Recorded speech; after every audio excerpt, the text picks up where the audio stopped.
এসো হে বন্ধু গানে গানে বলা যাক না, ছড়িয়ে দেব সে শিকল ভাঙার মন্ত্র। আমার চেতনা এখনো ভোলে না বলতে, রাষ্ট্র সে তো এখনো শোষণ যন্ত্র। আমার দেশেও সকলে খেতে পায় কি, বন্ধু এ দেশ তোমারও, তুমি কি ভাবছো? সময় চলছে সামনের দিকে চলবে, জানালার কাছে বিধাই করেছো। इनकलाब जिंदाबाद जिंदाबाद जिंदाबाद जिंदाबाद जिंदाबाद গরু মানুষ মেরে গরু প্রেম, এটাই ওদের দেশপ্রেম। এই বিজেপি আর না। কৃষক যখন ভাতে মরে মোদি তখন বিদেশ ঘোরে, এই বিজেপি আর না। চাষি যখন ভাতে মরে দিদিও তখন বিদেশ ঘোরে, এই তৃণমূল আর না। আজকে দিনের কাটলো ঘর চৌকিদারি আসল চোর, এই বিজেপি আর না। কালীঘাটের টালির চালা চোর ডাকাতের পাঠশালা, এই তৃণমূল আর না। চাওয়ালা চাপলো গদি পালিয়ে গেল নীরব মোদি, এই বিজেপি আর না। নীরব মেহুল মারলো টাকা তোমার আমার পকেট ফাঁকা, এই বিজেপি আর না। আমি বুক ঢুকে বলতে পারি আধুনিক চিকিৎসা বিজ্ঞান আপনাকে দুদিনে হাঁটাতে পারত, আপনাকে হুইল চেয়ারে বসতে হতো। এটাই প্রমাণ করে আপনি পারবেন না বিজেপিকে মোকাবিলা করতে। বিজেপিকে যারা মোকাবিলা করতে চান আসুন, এই সংযুক্ত মোর্চায় পারবে মোকাবিলা করতে। এই বিজেপি তৃণমূলের বিরুদ্ধে লড়বে, এই তৃণমূল বিজেপির বিরুদ্ধে লড়বে। আর আমার মুখ্যমন্ত্রী বলছেন আমি বিজেপির সঙ্গে লড়াই করছি, আরএসএস এর সঙ্গে। মোদির দল ছেড়ে দিদির দলে, দিদির দল ছেড়ে বিজেপিতে গেছেন। তারা বলছে দিদি চোর, দিদি বলছে এরা চোর। তাই দিদি চোর আর মোদি চোর আমরা বলি নাই। भुगत रही है सब। दोपहर के समय जब मां कहती है कि बेटा खा लो, बेटी खा लो, तो उन्हें खाना नहीं रुचता है। हम माँ बाप पढ़ाई करवा सकते हैं, स्कूल में भेज सकते हैं, एक दिन की रोटी कम खाकर हम अपने बच्चों को ट्यूशन और पढ़ाई अच्छा दे सकते हैं। लेकिन काम तो देगा सरकार, और ये दोनों सरकार, ममता की सरकार और मोदी की सरकार, हमारे बच्चों को काम नहीं दिया। তোরা করে খা, তোরা মরে খা, তোরা ভগবানের ভরসায় যা, তোরা খোদার ভরসায় চলে যা। রাজ্যের মানুষ প্রতারিত হয়েছে, তারা ধোঁকা খেয়েছে। আর আমরা যারা মহকুমা অপরিষদ চালিয়েছি, যারা শিলিগুড়িতে পৌর কর্পোরেশন চালিয়েছি, অনেক বাধার মধ্যেও মানুষকে সাথে নিয়ে প্রতিনিয়ত মানুষের শুভেচ্ছা নিয়ে, মানুষের আশীর্বাদ নিয়েই কিন্তু এত বাধার মধ্যেও আমরা শিলিগুড়ির উন্নয়নে কাজ করেছি।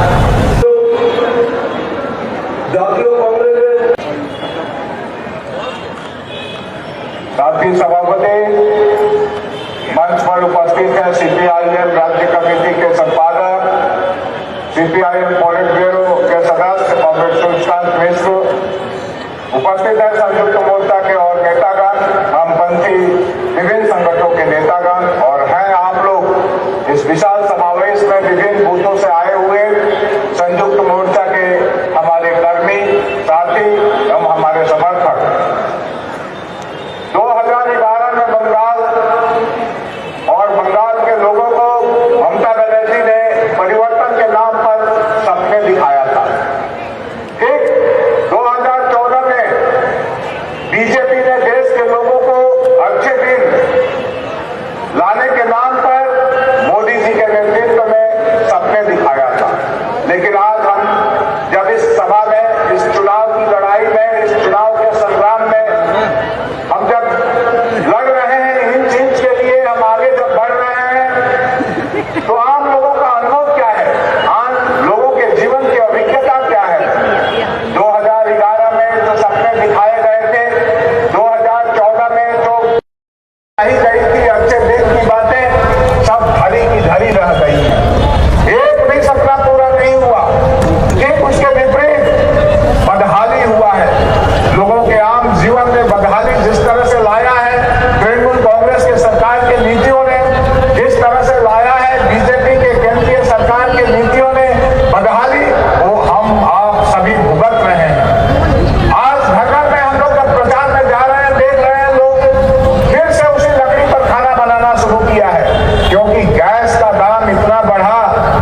खरीद नहीं पा रहा है आम जनता, साधारण लोग। सरसों तेल का दाम, चीज बीज का दाम आकाश को छू रहा है। मोदी जी के अच्छे दिन कहीं नहीं दिख रहे हैं। हर घर में एमए पास करके, बीएससी करके, उच्च माध्यमिक करके, माध्यमिक पास करके बेटा बेटियां औसार पे भुगत रही है सब। दोपहर के समय जब मां कहती है कि बेटा खा लो, बेटी खा लो, तो उन्हें खाना नहीं रुचता है। हम माँ बाप पढ़ाई करवा सकते हैं, स्कूल में भेज सकते हैं, एक जून की रोटी कम खाकर हम अपने बच्चों को ट्यूशन और पढ़ाई अच्छा दे सकते हैं। लेकिन काम तो देगा सरकार, और ये दोनों सरकार, ममता की सरकार और मोदी की सरकार, हमारे बच्चों को काम नहीं दिया। बेरोजगारी आज 14 करोड़ हो गए। 2 करोड़ बेरोजगारों को काम देने की बात तो भूल ही जाइए। ऐसा हाल है आज देश का। इसीलिए ये विधानसभा हम लोगों के लिए काफी महत्वपूर्ण है। बदलना होगा इस परिस्थिति को।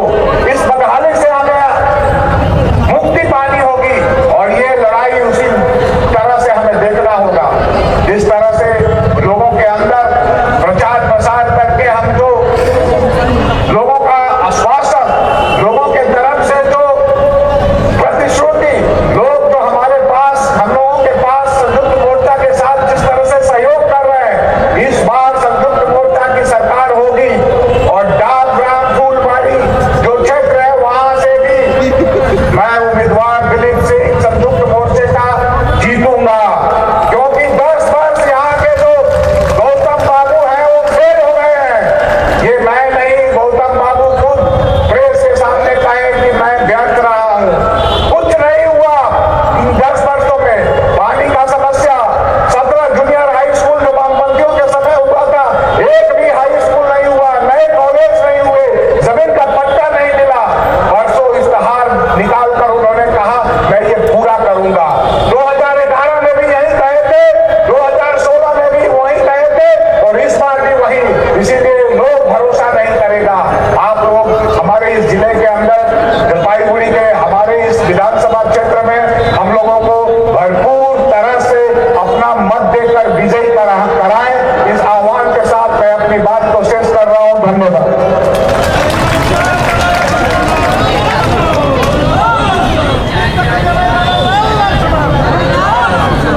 তৃণমূলের বামফ্রন্ট এবং কংগ্রেসের নেতৃবৃন্দ, সমবেত মা বোনেরা এবং বন্ধুগণ, আমি একেবারেই সংক্ষেপে 2-3টি কথা বলবো।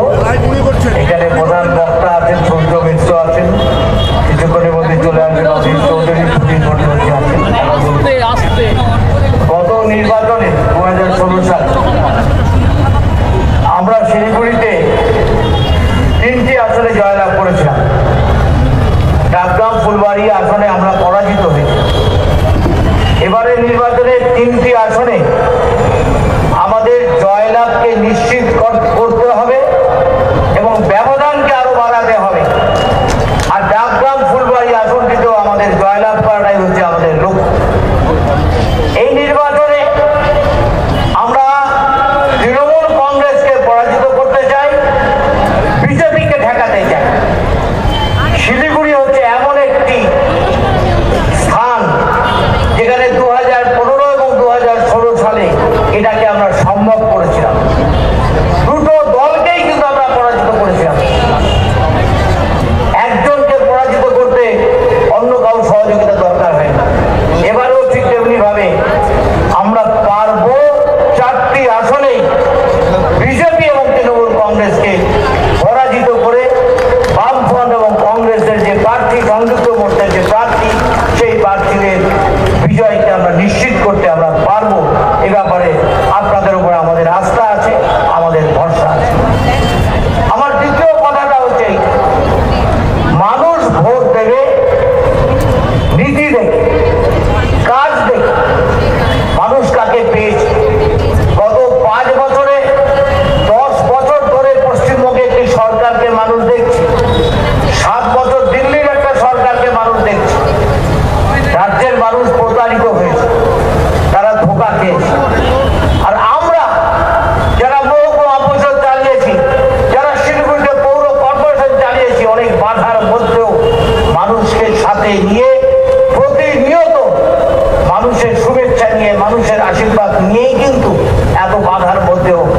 শিলিগুড়ির উন্নয়নে কাজ করেছি, মানুষের বিপদে আপদে তাদের পাশে থেকেছি। সেই করোনা হোক বা যে কোনো আক্রমণ হোক, বস্তির মানুষের আন্দোলন হোক, কৃষকের আন্দোলন হোক, চা বাগানের শ্রমিকদের আন্দোলন হোক, সব কিছুতেই কিন্তু আমরা মানুষের পাশে থেকেছি। আমরা মানুষের পাশে ছিলাম, মানুষের পাশে আছি, মানুষের পাশে আমরা থাকবো। সেই জন্যই আমি আপনাদের আবেদন জানাচ্ছি, আমার এই নির্বাচনে এই সংযুক্ত মোর্চার এই 4টি আসনেই আপনারা আমাদেরকে বিজয়ী করুন কাজটা আদল করার জন্য, এবং হাত চিনে ভোট দিয়ে এই কয়েকটি কথা বলে সবাইকে ধন্যবাদ জানিয়ে আমার কথা মঞ্চে আসছেন প্রদেশ কংগ্রেস সভাপতি অধীর চৌধুরী এবং অন্যান্য নেতৃবৃন্দ। এখন অনেক বক্তা আছেন, বেশিক্ষণ বলার সুযোগ নেই। আমাদের উপর খুব রাগ, ওদের খুব রাগ, মোদী সাহেবের রাগ, দিদিমণিরও রাগ। আমরা বামপন্থীরা কংগ্রেসীরা এক হবো না, এক হবো না, এক হবো না বলেছিল, কিন্তু বামপন্থীরা এবং কংগ্রেসীরা এবং আইএসএফ কে নিয়ে একটা সংযুক্ত মোর্চা করলো। আমাদের উপর খুব রাগ। আমরা যে ক্যান্ডিডেট লিস্ট করলাম সারা পশ্চিম বাংলায়, প্রচুর নবীন তাজা যুবককে আমরা রাস্তায় নামালাম। আবার যারা এটাতেই ওদের রাগ। শিলিগুড়ি এমন একটা শহর, উত্তর পূর্বাঞ্চলের জায়গা, সেই শিলিগুড়ি কসমোপলিটন টাউন, এখানে হিন্দি ভাষাভাষীরা থাকেন, অন্য ভাষাভাষীরা থাকেন। একটা নতুন তত্ত্ব খালি করার চেষ্টা করেছে, ডবল ইঞ্জিন, ডবল ইঞ্জিন। আপনাদের একটু একটা অতীতের কথা বলি। যখন প্রথম বামফ্রন্ট এসেছিলেন, সেই বামফ্রন্ট আমলে 2 বছর স্বর্গীয় কৃষ্ণেন্দু নারায়ণ চৌধুরী পৌর প্রধান ছিলেন। সেই সময় শিলিগুড়ির উন্নয়ন হয়েছিল। রাজ্যে বামফ্রন্ট, কর্পোরেশনে ছিলেন কংগ্রেস, উন্নয়নে কোনো অভাব হয়নি। কেন্দ্রে কংগ্রেস, শিলিগুড়িতে উন্নয়নের বন্যা বইয়েছিল। আজকে যারা ডবল ইঞ্জিনের তত্ত্ব কথা বলছেন, যারা আগুন খেত বিপ্লবী থেকে নব্য বিজেপি হয়ে উন্নয়নের স্বপ্ন দেখছেন, সহযোগিতা হওয়ার চেষ্টা করছেন, তাদেরকে বলতে চাই যে ডবল ইঞ্জিনের তত্ত্ব করে শিলিগুড়ি শহর থাকেনি। শিলিগুড়ি শহর আপন গতিতে রাজনৈতিক সিদ্ধান্তে যে বড় হয়েছেন, এই মোর্চাই তাদের বড় করেছেন। এই মোর্চাই শিলিগুড়ি শহর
মোদি, মোদি ভাই দিদি ভাই, মোদি ভাই দিদি ভাই, আর কিচ্ছু নাই।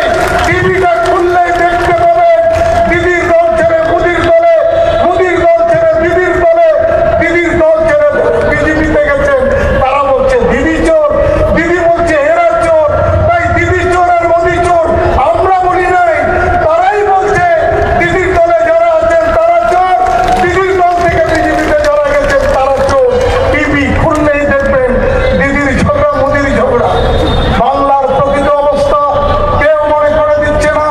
কোথায় গেল চিট ফান্ডের টাকা ফেরত? বাংলার 1.5 কোটি মানুষ এই চিট ফান্ডের টাকা রেখে সর্বশান্ত হয়েছে। আমাদের বাংলার মুখ্যমন্ত্রী বলেছিলেন চিট ফান্ডের টাকা ফেরত দেবেন, একটি পয়সা কেউ পায় নাই। আমাদের দল থেকে সুপ্রিম কোর্টে আমরা সিবিআই ইনকোয়ারির দাবি করেছিলাম, সুপ্রিম কোর্ট সিবিআই ইনকোয়ারি দিল। সিবিআই ইনকোয়ারি করতে গিয়ে কি দেখা গেল? সারদার টাকা, রাজবাড়ির টাকা, আয়করের টাকা, সমস্ত চিট ফান্ডের টাকা দিদি এবং দিদির ভাইরা সব আত্মসাৎ করেছে, লুট করেছে চিট ফান্ডের টাকা। একটাও বলে আমার বক্তব্য শেষ করছি। জয় হিন্দ, বন্দে মাতরম, সংযুক্ত মোর্চা জিন্দাবাদ।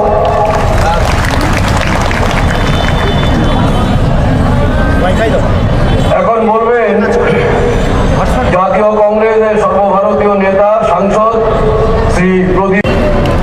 মঞ্চ উপস্থিত পরম সম্মানীয় প্রদেশ কংগ্রেসের সভাপতি শ্রী অধীর রঞ্জন চৌধুরী, মার্ক্সবাদী কমিউনিস্ট পার্টির পলিট ব্যুরোর সদস্য সূর্যবাবু সূর্যকান্ত মিশ্র, এখানে উপস্থিত বিভিন্ন রাজনৈতিক দলের নেতৃবৃন্দ এবং এই অঞ্চলের জনপ্রিয় মানুষ অশোক বাবু, উপস্থিত শঙ্কর মালাকার এবং অন্যান্য নেতৃবৃন্দ,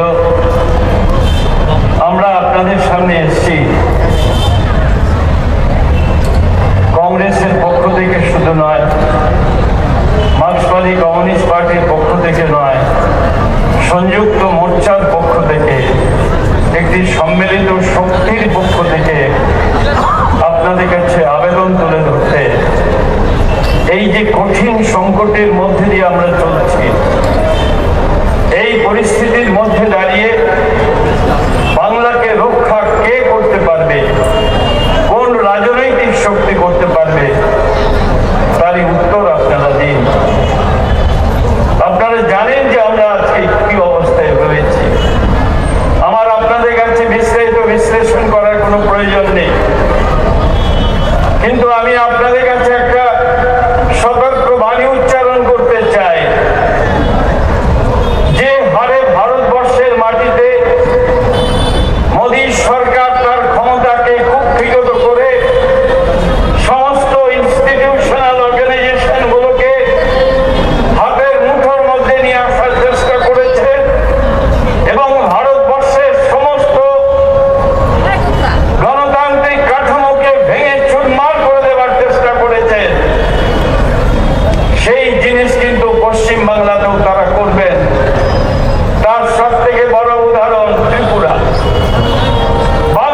ওঠে বন্ধু গানে গানে বলা যাক না, ছড়িয়ে দেব সে শিকল ভাঙার মন্ত্র।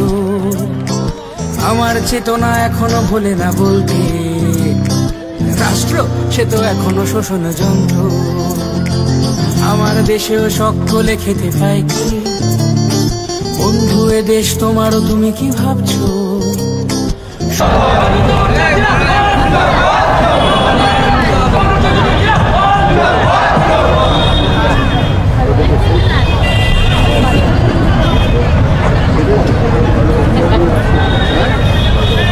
সংযুক্ত মোর্চার ডাকে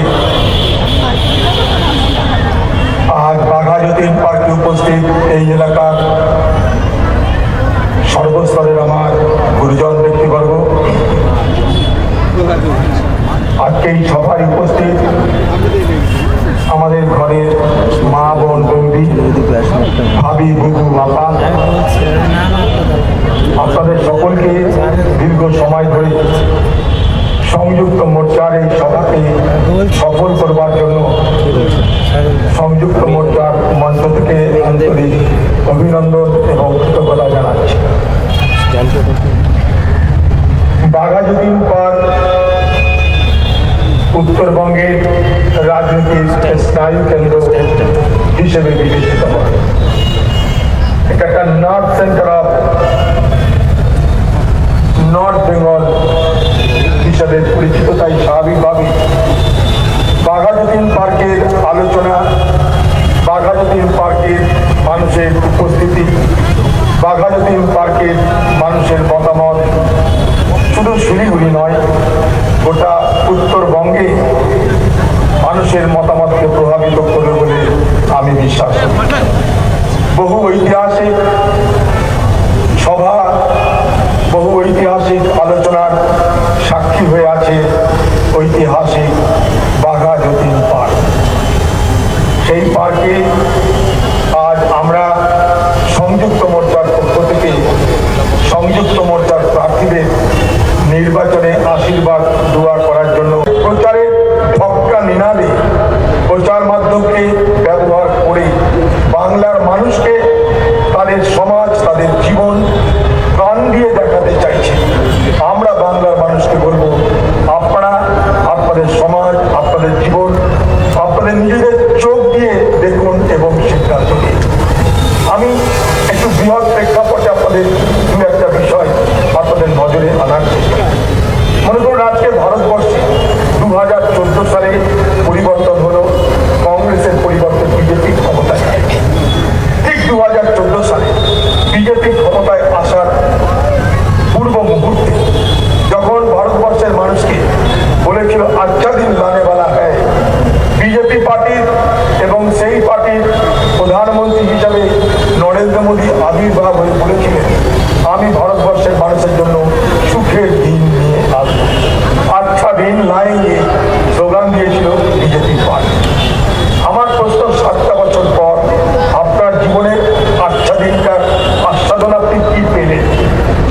সেদিন বলা হয়েছিল যে 86 লক্ষ কোটি টাকা বিদেশের ব্যাংকে পড়ে আছে। কংগ্রেসের জমানায় সব টাকা পয়সা লুট করে দিয়ে বিদেশের ব্যাংকে গচ্ছিত ধন, তার মূল্য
হবে, ব্যাংক নেটওয়ার্কিং এর মাধ্যমে ডিজিটাল ট্রানজাকশন হবে, ভারতবর্ষের ক্যাশ টাকার কারবার হবে না, ভারতবর্ষ পৃথিবীর উন্নত দেশগুলোর একটা দেশে রূপান্তরিত হবে। আজ আমরা কি দেখছি? কাশ্মীরে জঙ্গি আক্রমণ থেমেছে, কালকে কি দেখলাম? ছত্তিশগড়ের 22 জন জওয়ান মাওবাদীরা মেরে দিয়েছে, 22 জন জওয়ান শহীদ হয়ে গেছে। 4 ঘন্টার ব্যবধানে লকডাউন, পৃথিবীর বহু দেশে লকডাউন হয়েছে, কিন্তু পৃথিবীর কোন দেশে 4 ঘন্টার ব্যবধানে লকডাউন হয়নি। নরেন্দ্র মোদী ভারতবর্ষের মানুষকে বলল 18 দিন সময় লেগেছিল মহাভারতের যুদ্ধে, পাণ্ডবরা কৌরবকে পরাস্ত করেছিল। আমি নিলাম 21 দিনের সময়, আমি 21 দিনে করোনাকে পরাজিত করব। করোনা বর্ষপূর্তি পার হয়ে গেছে, করোনা তার মতন করে ডবল বেগে এগিয়ে চলেছে। আগে করোনার থেকে এখন করোনাতে আরো বেশি রূপান্তরিত হয়েছে। ভারতবর্ষে 1,60,000 মানুষের মৃত্যু হয়ে গেছে, করোনা কিন্তু যাচ্ছে না। করোনা বলছে আগে মোদিকে তাড়াবো, তারপরে আমি করোনা, আমি দেশ ছাড়বো। আজকে এই জায়গায় দাঁড়িয়ে ভারত লকডাউনের পরিণাম কি? লক্ষ লক্ষ মানুষকে অসহায় অবস্থায় বললো তোরা করে খা, তোরা করে খা, তোরা মরে খা, তোরা ভগবানের ভরসায় যা, তোরা খোদার ভরসায় চলে যা। লক্ষ লক্ষ ভারতবর্ষের অসহায় মানুষের সেই দৃশ্যটা আমি আপনাদের স্মরণ করে দিতে চাই। লকডাউনের পরের সেই দৃশ্য, লক্ষ লক্ষ মানুষের মিছিল, অনাহারের মিছিল, অসহায়ের মিছিল, ক্ষুধার্ত মানুষের মিছিল, শিশু হাতে মা কাঁদতে কাঁদতে মিছিল। মিছিলের শেষ কোথায়? মিছিলের লক্ষ্য বাড়ি ফিরতে হবে, মরলেও আমাকে বাড়ি ফিরতে হবে, আমাকে নিজের গ্রামে ফিরতে